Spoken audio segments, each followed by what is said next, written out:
Dr. Ricardo Vernon coordenará essa mesa. Gostaria de convidar o Dr. Victor Toledo Yacanqueo, da CPPTI Chile.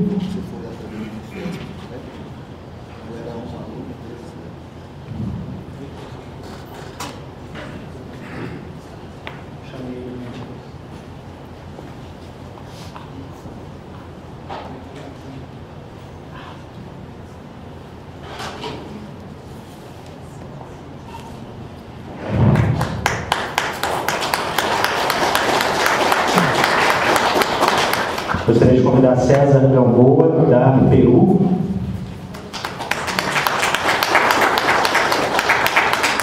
Doutora Sarela Paz, da Cidadania, Bolívia.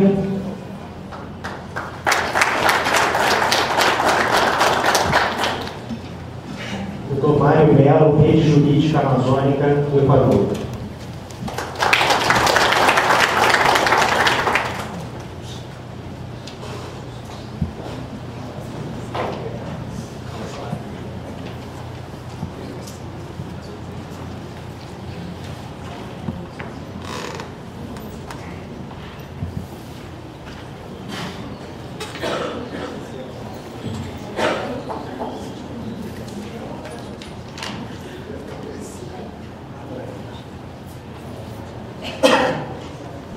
Bom dia novamente. O Cris pediu para avisar que o evento está sendo gravado. A nossa intenção é que seja posteriormente produzido vídeo, né, para divulgação pela internet, distribuição. Então, após a fala dos nossos palestrantes, quando entraremos no momento de debate, vai ser necessário as pessoas subirem ali naquele espaço, ou não sei se tem um microfone móvel, alguma coisa assim. Vai ser importante que sejam feitas perguntas no microfone para ficar registrado e posteriormente fazer parte do vídeo que vai ser produzido. Bom, o propósito dessa mesa da manhã é estabelecer algumas orientações gerais sobre como está sendo implementada a Convenção 69 em alguns países da região sul-americana e, particularmente, ao direito de consulta prévia livre e informada. Como o Dr. Renato colocou, nós tínhamos a expectativa do Christian Ramos, da OED, estar conosco, mas por problemas de passagem, aeroporto, etc., ele não pôde estar. Também tínhamos a expectativa de contar também com a participação de duas outras pessoas muito importantes para essa discussão, que são o Bartolomé Claveiro e a Raquel Irigoyen Fajardo, que infelizmente também por agendas pessoais não puderam estar conosco. A Raquel, inclusive, assumiu o Instituto do Peru, que cuida dos assuntos indígenas, dos povos indígenas, e com agenda, infelizmente, conflitante com o nosso evento.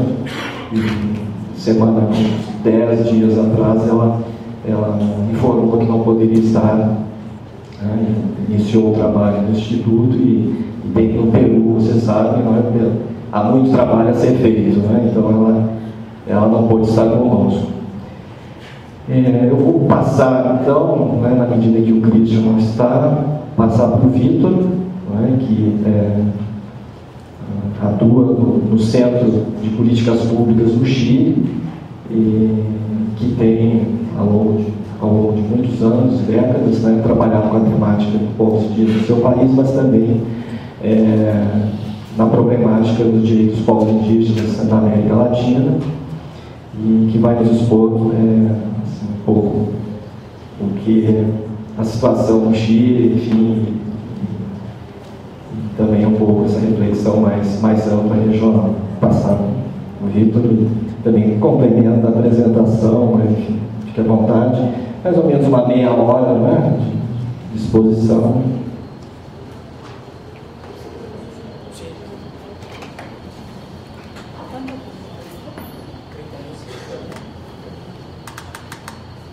Buenos días. no hablo por señor, así que voy a hablar solamente en español. Bueno, muchas gracias por la invitación a esta reunión. El tema está de moda en América Latina, el tema de la consulta y el consentimiento. También en Chile está en discusión en este momento la reglamentación del proceso de consulta. De hecho, hoy en la mañana, antes de salir de acá a esta sesión, me llegaba el borrador que se está discutiendo ahora, esta semana, el primer borrador de reglamento. Se está discutiendo también la consulta, una ley de consulta en México. Se está discutiendo un reglamento de consulta como medida administrativa en Guatemala. Se aprobó una ley de consulta en Perú. Se está discutiendo acá en Brasil un reglamento. Se está proponiendo una ley de consulta en Bolivia. En fin, tenemos en distintos lugares distintos esfuerzos y debates sobre consulta. Se ha instalado en América Latina el tema, y es una oportunidad y también un riesgo. Y vamos a exponer por qué es una oportunidad y por qué es un riesgo. Oportunidad porque nos permite poner al centro los fundamentos de la consulta como obligación estatal. Y riesgo porque tenemos la impresión de que el debate sobre consulta está desplazando en América Latina temas de fondo de los pueblos indígenas, que está siendo un distractor de los temas de derechos territoriales. Entonces, si logramos plantear los asuntos de fondo, el debate sobre consulta tiene sentido. Si nos quedamos en lo formal, los procedimientos, si debe ser previa, si debe ser apropiada, etc., estamos solamente en la parte superficial. Bueno, vamos voy a usar lo del PowerPoint como una referencia para algunas ideas. Leía por ahí que el PowerPoint nos estaba haciendo estúpidos a todo el mundo. Una conclusión, el PowerPoint está pasando las ideas. No interesa más la conversación, entiendo que acá está en debate. Bueno, primera afirmación polémica que vamos a plantear. Este seminario fue planteado por el tema de la consulta en el marco del Convenio 169. La ley de Perú está planteada para regular la consulta en el marco del Convenio 169. El proyecto de ley de México para regular la consulta en el marco del Convenio 169. Bueno, eso es una trampa. Eso es un error. La consulta es una norma de derechos humanos y su marco normativo no es el Convenio 169. Si alguien plantea eso, si la OIT plantea eso, es porque hay intereses creados. Vamos a explicar. La norma de derechos humanos está ahí. La obligación, en primer lugar, la consulta es un deber estatal, es una obligación estatal, es una institución de derechos humanos. Pero ¿qué es lo que es la consulta específicamente? La consulta es una medida especial, o sea, medida especial como concepto de derechos humanos, una medida especial para garantizar un derecho sustantivo. Solemos hablar retóricamente del derecho a la consulta. En nuestra opinión es un error. Es un deber estatal, una medida especial para garantizar el derecho sustantivo a la participación efectiva en las decisiones públicas que afectan a los pueblos indígenas. La lógica, en términos de lógica jurídica de la consulta, es que tenemos un conjunto de derechos humanos de los cuales los pueblos indígenas están excluidos de su goce y ejercicio, por su propia condición de pueblo indígena sometido a una situación colonial. La Declaración de Naciones Unidas sobre los derechos de los pueblos indígenas y el propio convenio parten de la premisa siguiente: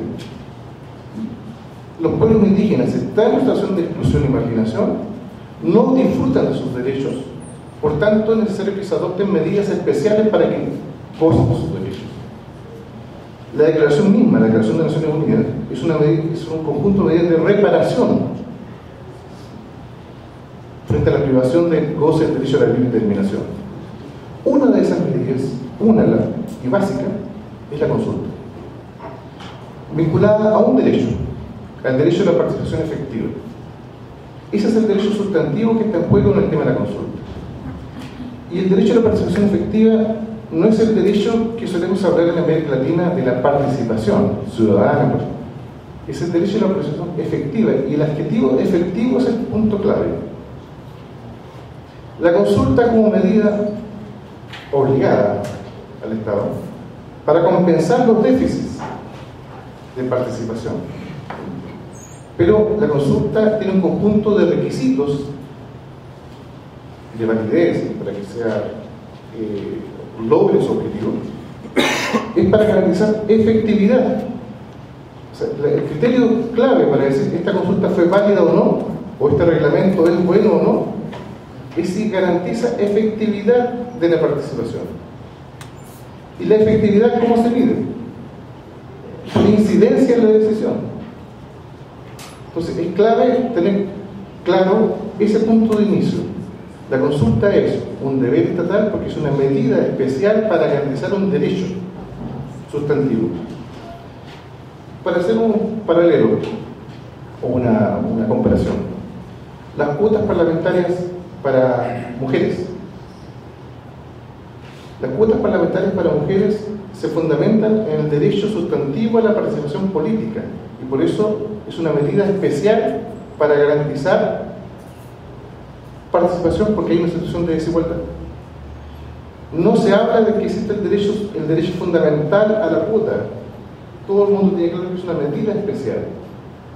O, otra metáfora, en los edificios públicos es una, no sé si en Brasil, es una obligación colocar para los discapacitados, para las sillas de ruedas, una rampa. No es un derecho fundamental a la rampa. El derecho fundamental es el acceso a la participación pública. Puede haber una barrera física para el discapacitado. No puede acceder al edificio público, a votar, por ejemplo. Y es una obligación del Estado colocar la rampa. Pero no hablamos del derecho fundamental a la rampa. O sea, no, tenemos claro que el derecho es otro. Bueno, algo pasó en el debate latinoamericano que empezamos a hablar del derecho fundamental a la consulta. No, es el derecho fundamental, es a la participación efectiva. Porque el derecho a la consulta es un derecho procedimental. Claro, hay una obligación estatal, por tanto hay un derecho, sí, a exigir. Pero es un asunto procedimental. Lo sustantivo es lo que importa.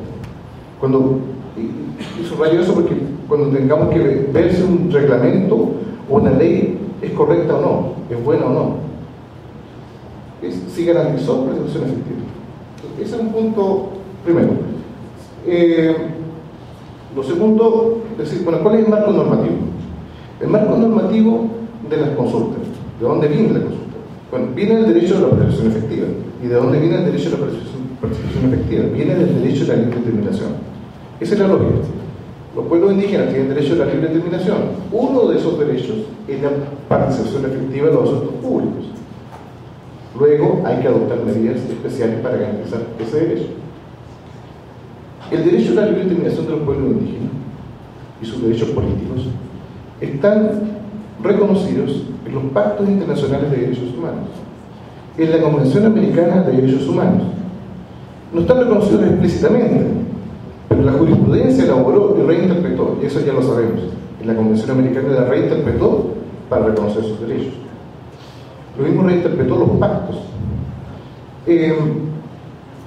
Entonces, cuando decimos marco normativo de la consulta, tenemos que referirnos a los pactos de derechos humanos, a la Convención para la Eliminación de la Discriminación Racial, a la Convención para los Derechos del Niño, que también incluye consulta, y a la Convención Americana de Derechos Humanos. Y además al Convenio 169.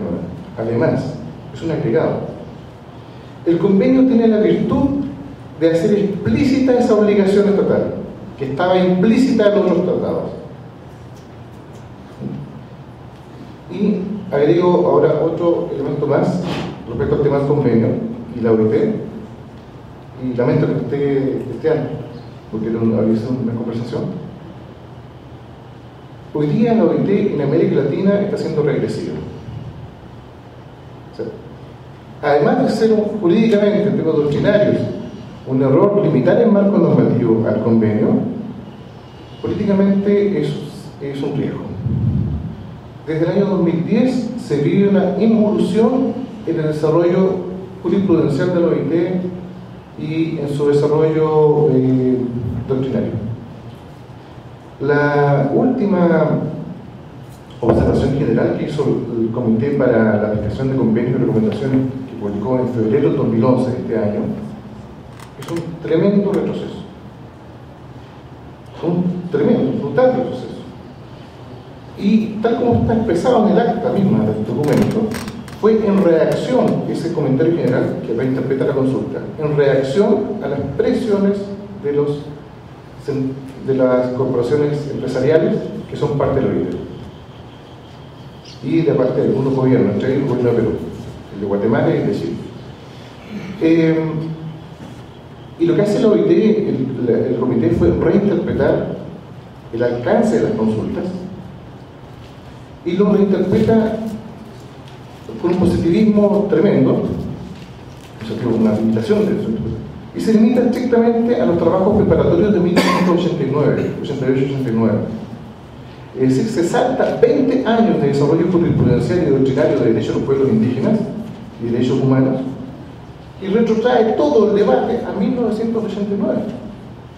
No existe jurisprudencia de la Corte Interamericana, no existe, inclusive más va a retroceder su propia jurisprudencia. Y no existe, por supuesto, Declaración de Naciones Unidas de Derechos de los Pueblos Indígenas, no existe Comité de Tratado de Derechos Humanos, se salta todo eso. Llega al punto tal, ese comentario general, de que plantea, si ustedes leen el artículo 6 del convenio, el artículo 6 del convenio dice: los gobiernos deberán consultar antes de adoptar medidas administrativas, legislativas y administrativas, legislativas y administrativas. ¿Qué es lo que interpretó la OIT, el comité? Entonces dice: los gobiernos deberán, reitero, los gobiernos deberán, no dice los estados deberán. Entonces el comité interpreta, bueno, entonces el sujeto obligado son los gobiernos. Y va el departamento de normas de la oficina, país por país, a Guatemala, a Chile, a Perú, a decirle a los congresos: ustedes no están obligados a consultar. Eso para nosotros fue un escándalo. O sea, ir a decirle a los congresos: no tienen obligación de consultar medidas legislativas. Eso lo va a decir la OIT. Eso es un tremendo error. Eso es brutal. O sea, las medidas legislativas, no sé quién las adopta, los gobiernos. Las adoptan los congresos. Entonces, lo que planteo acá en este debate para el caso de Chile, ya lo dimos en el caso de Chile, ya se dio en Guatemala. No cometan en Brasil el error de restringir el debate del reglamento solo al convenio, porque doctrinariamente es un error y porque tiene consecuencias políticas. Lo que estaba mostrando ahí en el marco normativo son distintos informes. El relator Anaya ha planteado en distintos informes ante el Consejo de Derechos Humanos o en informes de país, los comentarios, por ejemplo, el proyecto de reglamento de Guatemala, que es un error reducir el marco normativo solo al convenio. Porque los fundamentos del deber de consultar, y hablemos del deber de consultar, es un conjunto de tratados de derechos humanos. Ahí están instalados. Lo planteó en su informe de 2009 ante el Consejo de Derechos Humanos, lo planteó en un informe sobre principios de consulta que elaboró para Chile y en los comentarios al proyecto de reglamento de Guatemala. Entonces ya es un asunto que está instalado en el marco normativo en el conjunto de tratados. Sigamos. Inclusive cita, en virtud del propio convenio, el artículo 35, cuando establece que las disposiciones del convenio no deben menoscabar derechos que están reconocidos en otros instrumentos. Bueno, sigamos. Vamos a estar. Quería mostrarles acá que en América Latina, o al menos en Sudamérica, elegimos algunos países: Argentina, Bolivia, Brasil, Chile, Colombia, Ecuador, Perú, Paraguay, Venezuela, han ratificado todos estos tratados de derechos humanos. El Pacto Internacional de Derechos Civiles y Políticos, el Pacto Internacional de Derechos Económicos y Sociales, la Convención para la Eliminación de la Discriminación Racial, la Convención de Derechos del Niño, la Convención Americana y el Convenio 169. Todo eso los vincula. Todo, desde allí emana la obligación de consultar. Sigamos. Eso es el mapa de América Latina en verde de todos los países que han ratificado el convenio. Sigamos. O sea, toda América Latina casi todos los países han recibido reglamentaciones específicas de parte de comités de tratado, de parte de órganos del Consejo de Derechos Humanos y del sistema interamericano respecto a su obligación de consultar. Si revisamos solamente Brasil, ningún comité le ha recomendado, y eso es estrictamente por error de las organizaciones sociales y de las ONG que no han hecho el trabajo respectivo en los exámenes de Brasil. Un dato. Brasil va a ser examinado el 2012, el próximo año, el examen periódico universal ante el Consejo de Derechos Humanos. Tienen plazo las ONGs y las organizaciones indígenas hasta el 25 de noviembre de este año, les quedan mes y medio, para presentar su informe alternativo y enviarlo al alto comisionado, para lograr que se incorpore en el examen la obligación de consultar, como parte de la recomendación. Bueno, pero casi todos los otros países han recibido recomendación. En el caso de Brasil, sí, el relator de derechos indígenas ha recomendado la consulta. También la relatora de los afrodescendientes recomendó para Brasil. Todavía no se obtienen. Ahí está comprada la medida cautelar para el caso de los montes. Plantearte la consulta y tengo que corregir eso. Pero si revisamos distintos órganos para cada país, nos encontramos con que sí, no solamente la OIT les ha recomendado, no solamente la OIT la que está supervisando. Sigamos. En el caso de la OIT hay dos mecanismos: las observaciones que hace el comité para la aplicación de los convenios y las reclamaciones. En el caso de Brasil ha recibido observaciones de los dos mecanismos. Sigamos. Y hay jurisprudencia interna. Lo que no hemos encontrado si el órgano respectivo de Defensoría del Pueblo del caso de Brasil se ha recomendado. Casi todos en otros países los órganos defensoriales han recomendado la consulta. Sigamos. Bueno, saltemos, ya lo dije. Bueno, ¿qué es lo que importa esto? De que podemos identificar como tres procesos de establecimiento de estándares respecto a la consulta: la OIT y sus órganos, el sistema interamericano y los órganos de Naciones Unidas. Cuando uno revisa, dice que los estándares más avanzados no es el de la OIT. El estándar más avanzado hoy día, cuando decimos los estándares internacionales de la consulta, el estándar más avanzado es el sistema interamericano. Inclusive, y que bueno está acá Mario Melo, lo que se juega en el caso Sarellacu, que hoy día está pendiente la sentencia en la Corte Interamericana, lo que se juega es la consolidación de ese estándar de consulta y consentimiento. Y lo que se juega allí es la primacía de ese estándar por sobre el convenio. El caso es una sutileza. Se planteó por parte de Ecuador el caso Sarellacu por un proyecto de la concesión del año 1995. Ecuador ratificó el convenio en 1998. El Estado, por tanto, alegó que no tenía obligación de consultar, porque el convenio fue posterior a la concesión. Bueno, lo que va a resultar de la sentencia, porque fue lo que se estableció en la audiencia, donde participó James Anaya como perito, fue que la obligación de consultar no emana del convenio.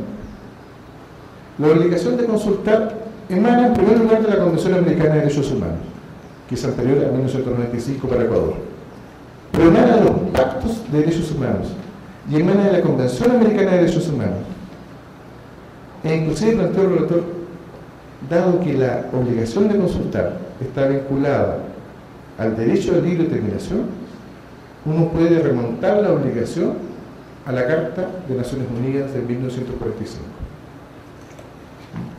Lo que se va a definir en el caso Sarellacu es que el estándar más avanzado es del sistema interamericano y que sobredetermina, enmarca al propio convenio. Sigamos. Nos encontramos con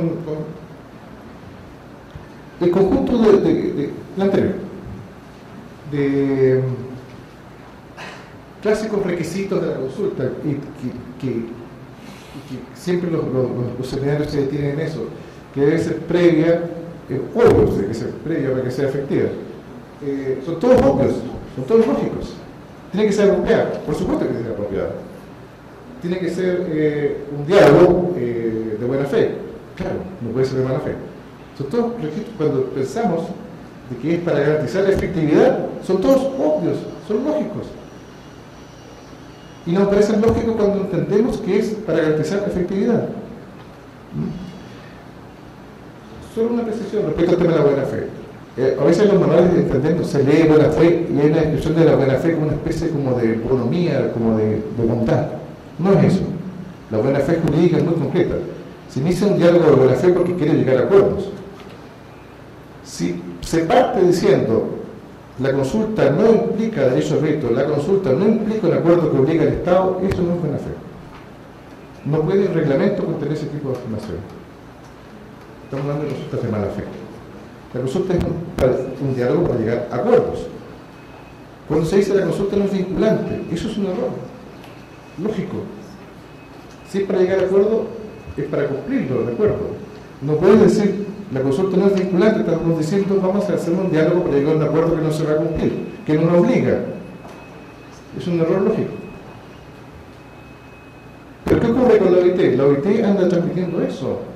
Las oficinas, diciendo la consulta no es vinculante, la consulta no implica veto. Es que si la OIT tiene un error lógico en su discurso.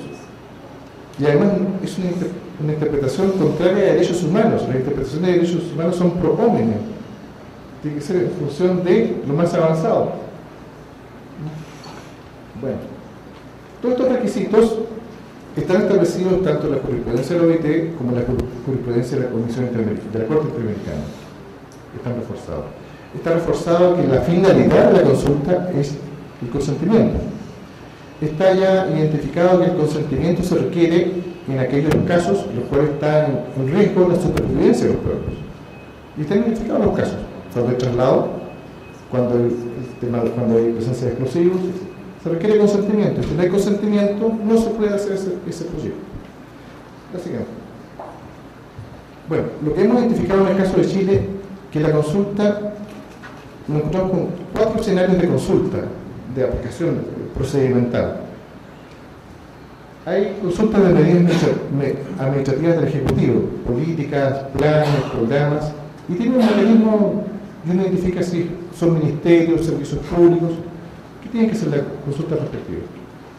En el caso de Chile se estableció por parte del Tribunal Constitucional que el convenio y la consulta es una norma autoejecutable, o sea, no requiere ley, es una obligación. Lo que se está discutiendo hoy día es el reglamento procedimental, pero no se requiere ley para ser exigible ante tribunales. Bueno, se requiere normar o reglamentar para dar seguridad jurídica, regularidad, es como se van a usar las consultas de medidas administrativas. También se estableció que las consultas son obligatorias para las medidas legislativas y el Congreso tiene que consultar. Inclusive en el caso de Chile, cuando se ratifica el convenio, hubo un recurso de inconstitucionalidad. El convenio es inconstitucional. Bueno, fue rechazado por el tribunal en el año 2000. Y lo que estableció el tribunal fue que al ser la norma de consulta autoejecutable, y lo que establece que es que se deberá consultar antes de adoptar medidas legislativas, ese deberá modifica la producción de las leyes. Introduce una nueva etapa en la tramitación de las leyes. Introduce una nueva etapa que se llama consulta. Pues deberán, ya no es facultativo, deberán. Si la ley afecta a los indígenas, pues es una ley general, lo que afecta a los indígenas, entonces pasará por la Cámara de Diputados, pasará por comisiones, pero además tiene que pasar por una etapa de consulta a los pueblos indígenas. Se está reglamentando ahora, se está discutiendo cómo es ese procedimiento. Sí. Lo otro que nos encontramos con que como los municipios son entidades autónomas, se requieren reglamentar las medidas municipales. ¿Ya? Y finalmente los proyectos de inversión. Nos encontramos con que en América Latina gran parte del debate de consulta es sobre esto, sobre proyectos de inversión, no sobre lo otro, lo cual es un error. La siguiente.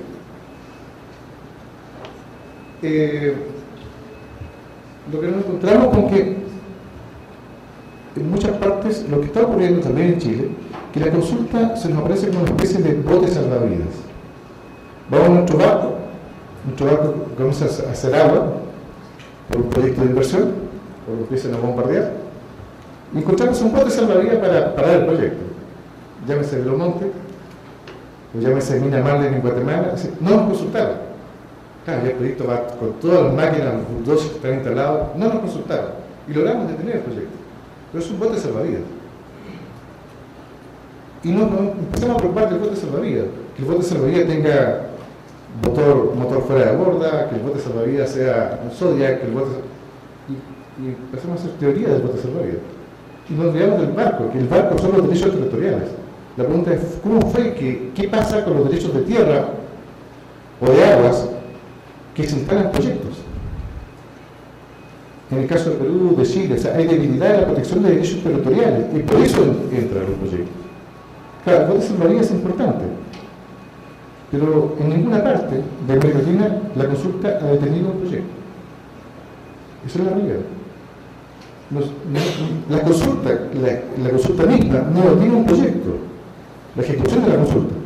Lo que ha detenido, paralizado un proyecto es que no se ha hecho la consulta. Pero vía consulta no se ha logrado tener un proyecto. Lo que detiene un proyecto es que los derechos de tierra están protegidos. Y lo que detiene un proyecto es la movilización social. Pero no la consulta en sí misma, procesalmente. El punto es que no lleguemos a ese punto de hacer consulta, porque no debió entrarse al proyecto jamás, porque la tierra está desprotegida, eso es lo que está ocurriendo.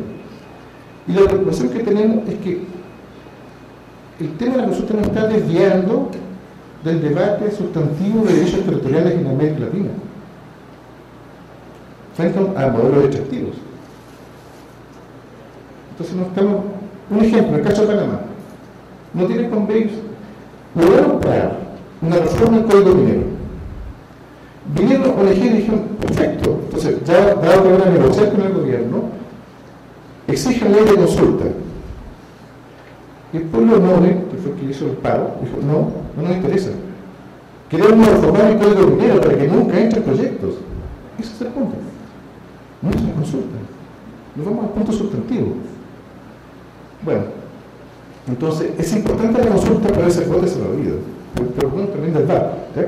Y la siguiente, quería mostrar esto. Este gráfico es una metáfora. Lo que está en azul es la posibilidad de incidir en un proyecto. ¿Qué factibilidad hay de incidir, de parar un proyecto o de modificar un proyecto? Lo que está en rojo es la inversión, la cantidad de dólares de inversión y de intereses ya involucrados en un proyecto. Es posible incidir mucho cuando el proyecto está en idea. Se ve en la prensa por ahí, en un diario financiero, que está la idea de hacer una represa en un río Xingu. La idea. Ese es el momento de parar el proyecto. Ahí se puede parar el proyecto. Después se hace el preproyecto, se comienza a hacer los estudios. Ya baja la posibilidad de incidir, pues ya hay actores, hay intereses creados. Después viene todo proyecto requiere concesiones previas, de concesiones de agua, concesiones eléctricas. Ahí hay medidas administrativas que deberían ser consultadas. Ahí todavía se puede incidir. Después viene una evaluación financiera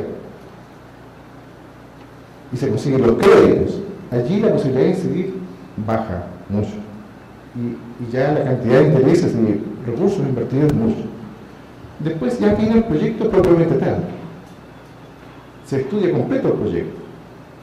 Después vienen los permisos ambientales, sectoriales, y después viene la evaluación ambiental, y y después las obras. Generalmente en América Latina se hacen las consultas en la etapa de evaluación ambiental, cuando la posibilidad de incidir es mínima. Es mínima. Y se hacen las protestas cuando ya se traen las obras, cuando la posibilidad de incidir es cero.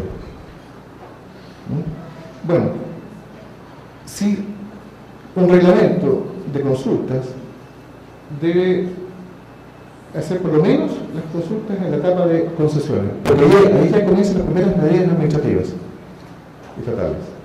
Ahí ya se puede incidir. Y debería hacerse la consulta en cada una de esas etapas. Si hay decisiones administrativas o estatales involucradas, debería hacerse consulta. El error que hay en general en América Latina, hay dos errores. Se pretende hacer equivaler participación ciudadana ambiental con consulta. Y se pretende hacer equivaler en el tiempo la consulta con la evaluación ambiental. Inclusive aunque se haga con todos los requisitos formales de consulta, que es previa, que es acorde, que es apropiada, etcétera, etcétera. Sí, pero en esa etapa, en ese momento. En el caso de Bolivia, la consulta es posterior a la evaluación de impacto ambiental. ¿Ya? En el caso de Chile, lo que tenemos es que nos quieren colocar la consulta indígena en la etapa de evaluación de impacto ambiental. ¿Sí? No. ¿Le mostramos el gráfico? No. Le queremos antes, le queremos las concesiones. Ahí queremos la consulta. Porque ahí podemos parar el proyecto. Bueno. Entonces, bueno, cada uno de esos 4 tipos de consulta, la medida administrativa estatal, o la medida municipal, o la medida legislativa, o la consulta por proyecto, requiere procedimientos específicos distintos, especializados. Pero sin olvidar nunca el principio básico. La consulta es una medida especial para garantizar participación efectiva. La pregunta que hay que hacerse para el reglamento es qué medidas se definen para garantizar la efectividad, y la efectividad es incidencia. ¿Qué es lo que es la consulta en definitiva? Si extremamos la definición, es una codecisión. No es escuchar, no es recabar opinión, no es tomar en cuenta, no es ponderar, no, es una codecisión. Estamos hablando de un Estado frente a un pueblo o pueblos que tienen derecho a la libre determinación. Es una codecisión. En otros ámbitos, en América Latina estamos enredados con la consulta, pero en otras partes es más simple. El Parlamento Sami es un mecanismo de consulta, es un mecanismo de codecisión. El sistema de Groenlandia es un sistema de codecisión con autonomía. No es nada del otro mundo, es simplemente mecanismo para garantizar participación efectiva. Puede ser un mecanismo como un parlamento Sami, o puede ser un reglamento de consulta. Puede ser muy diversos mecanismos. Pero siempre la esencia es que garantiza participación efectiva. Y lo sustantivo es efectivo, es decir, incidencia en la decisión. Eso es lo que hemos logrado, al menos en el caso de Chile, ir identificando para poder ir trabajando el reglamento de consulta. Todo eso gatillado, con otro término, gatillado por lo que fue una larga contienda porque se ratificara el convenio, y el mismo día que entró en vigencia el convenio en Chile, el gobierno anterior dictó un reglamento que limitaba brutalmente la participación efectiva. Puras medidas para limitar el alcance de la consulta. En definitiva, la hacían inefectiva. Y lo que uno ve en algunos casos como el de Guatemala o el de México, los proyectos de ley que hoy día están discutiéndose, que son mecanismos o trampas para hacerlos inefectivos, hacer inefectiva la finalidad de la consulta. Entonces, por lo menos vamos aprendiendo los errores de otros países o las experiencias de otros países. Eso es lo que queríamos compartir y conversar hoy día. Gracias. Gracias.